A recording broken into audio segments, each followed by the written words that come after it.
வாங்க நண்பர்களே, விலாக் பார்க்க வந்த நேயர்கள் அனைவருக்கும் வணக்கம். வாங்கி வச்சிருந்த பழங்கள்ல இந்த பப்பாளி பழம் மட்டும் நல்லா பழுத்துருச்சு. இதுக்கு மேல விட்டா கெட்டுருன்னு கிருட்டுன்னு கட் பண்ணிட்டேன் தோலெல்லாம். பப்பாளியில அவ்வளோ சத்து இருக்கு, அதனால பழங்களின் இளவரசின்னு தான் சொல்லுவாங்க. சரி வாங்க, நம்ம இளவரசனுக்கு காலை உணவு கொடுக்கலான்னு மடியில எடுத்து உட்கார வச்சிட்டாங்க வைஃப். எல்லாரும் குழந்தைக்கு ஃபர்ஸ்ட் ராகி தான் கொடுக்கணும்னு சொல்றீங்க. உங்கள் அக்கறை மிகுந்த கோரிக்கையை ஏற்று மாத்திடுறோம் நாங்க. அதே போல ஃபீட் பண்ண யூஸ் பண்ற ஸ்பூனையும் சிலிக்கானுக்கு மாத்திடுறோம். எம்ஜேவும் ஒரு பக்கம் காலை உணவை சாப்பிடவே நானும் காலையிலேக்கு காப்பி போட்டு தந்தாங்க, அதையும் குடிச்சிட்டேன். நல்லா சாம்பார் சாதம் வைக்கிறதுக்கு சில விடுபட்ட காய்கறிகள் இருந்துச்சுன்னு பக்கத்துல அந்த காய்கறி கடைக்கு போயிட்டு தேவையான எல்லா காய்கறிகளையும் வாங்கிட்டு வந்துட்டேன். வாங்கும் போது முருங்கை மட்டும் வாங்கல, ஏன்னா இப்ப நடந்து வராரே அவர் என் ஃப்ரெண்டு தான். அவர் வீட்டுல முருங்கை மரம் இருக்கு, அவர்கிட்ட வாங்கியாச்சு. அப்புறம் ஒய்ஃபும் பேபிக்கு ஃபீட் பண்ணிட்டு இருக்கவே இந்த மாதிரி ஒரு திடீர் பயணமா சென்னை வரைக்கும் ஒரு நாள் போயிட்டு வர வேண்டியிருக்குன்னு சொன்ன ஒய்ஃப். சரி ஓகே, எப்படியாச்சும் நாங்க சமாளிச்சு இருந்துக்கிறோம் அப்படின்னு சொல்லிட்டு பேபி என் பக்கத்துல படுக்க போட்டு போனாங்க. பாருங்க, விழுந்துட்டான், பரண்டு விழுந்துட்டான்.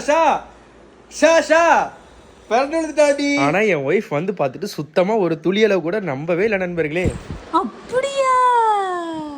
பரண்டா விழுந்தா இன்னொரு விழுந்த காமி பாப்போம். அலைது உங்க அப்பா படுத்த பள்ளத்துல நீ சரிஞ்சு விழுந்திருப்பா.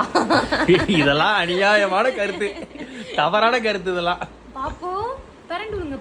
ரொம்ப எதிர்ச்சியா எப்பயுமே விளாக் எடுக்கிற மாதிரி தான் எடுத்துக்கிட்டு இருந்தேன் வீடியோ. அதுக்கப்புறம் அவங்க சொன்னதுக்கு அப்புறம் தான் திருப்பி நான் வீடியோ ப்ளே பண்ணி பார்த்தேன். நான் நவுல அந்த பள்ளத்தில் அவன் பிறந்து விழுந்துட்டானோன்னு எனக்கு ஒரு டவுட்டா இருக்கு. உங்களுக்கு பார்க்க எப்படி இருக்குன்னு கமெண்ட் செக்ஷன்ல சொல்லுங்க. பட் எனிவே நண்பர்களே, சச் அ ஹாப்பி மொமெண்ட் நண்பர்களே அது.